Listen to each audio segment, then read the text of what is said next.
अस्सलाम वालेकुम। आज मैं आपके साथ शेयर कर रही हूँ अफ़गानी पुलाव की रेसिपी। ये जो पुलाव है ये बहुत ही जल्दी बहुत ही कम इंग्रेडिएंट के साथ बनके तैयार हो जाता है।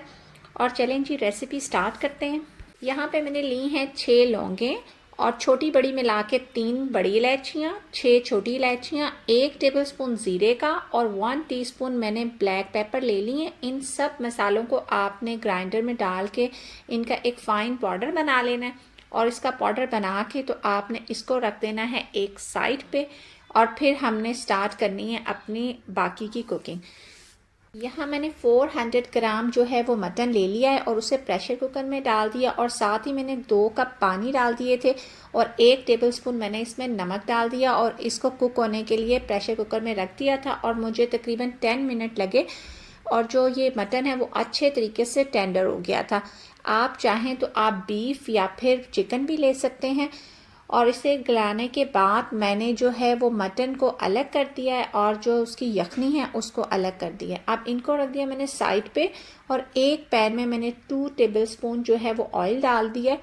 एक मैंने कैरेट ले ली थी बड़े साइज़ की और उसको मैंने जूलियन कट कर लिया था और ये आपने डाल देना है ऑयल में और आपने इसको जस्ट 1 मिनट जो है ना वो हाई फ्लेम पे इसको सौते करना है। आपने इसको नहीं गलाना बिल्कुल भी, बस आपने इतना इसे कुक करना है कि इसका जो क्रंच है वो बाकी रहे। साथ मैंने इसमें 1 टीस्पून जो है वो शुगर ऐड कर दी है। जो ये ऑरेंज वाली गाजरें होती हैं ये जो हैं ये मीठी नहीं होती, तो इसलिए मैंने इसमें 1 टीस्पून शुगर ऐड की है। लेकिन अगर आपके पास रेड वाली गाजरें हैं तो आप इसमें शुगर ऐड ना करें। यहाँ मैंने 1/4 कप जो है ब्लैक वाली किशमिश वो ऐड कर दी और 1 मिनट जो है ना मैंने गाजरों के साथ उसे भी सौते कर लिया। और मेरी रिकमेंडेशन है कि आप इसमें जो है ना ब्राउन वाली किशमिश ऐड ना करें, आप इसमें ये ब्लैक वाली किशमिश ऐड करें क्योंकि इसका जो टेस्ट है ना वो राइस में बहुत ही ज़बरदस्त आता है। लेकिन अगर आपके पास ब्लैक वाली किशमिश नहीं है तो फिर आप ब्राउन वाली किशमिश ऐड कर लें। यहाँ पे मैंने जो है 1/2 कप जो है ऑयल ऐड कर दिया है और 2 मीडियम साइज़ की जो ऑनियंस थी वो कट करके स्लाइसेस में वो इसमें ऐड कर दी हैं। और मुझे इतनी देर तक जो है प्याज को ऑयल में फ्राई करना है कि जो है प्याज का कलर वो स्लाइटली ब्राउन हो जाए।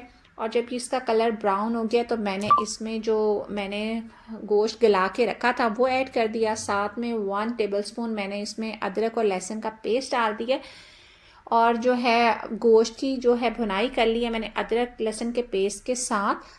इसकी 5 मिनट भुनाई करने के बाद मैं इसमें ऐड कर रही हूँ 1 टमाटर। टमाटर बिल्कुल ऑप्शनल है, अगर आप डालना चाहते हैं तो आप डाल दें, अदरवाइज़ आप इसको स्किप भी कर सकते हैं। टमाटर डालने के बाद मैंने इसको 2 मिनट के लिए कवर करके रख दिया था। ये देखें टमाटर कितने अच्छे सॉफ्ट हो गए हैं। बस टमाटरों के साथ गोश्त की थोड़ी सी भुनाई करने के बाद इसमें ऐड कर देंगे वो वाला मसाला जो हमने ऑलरेडी ग्राइंड करके रखा हुआ है।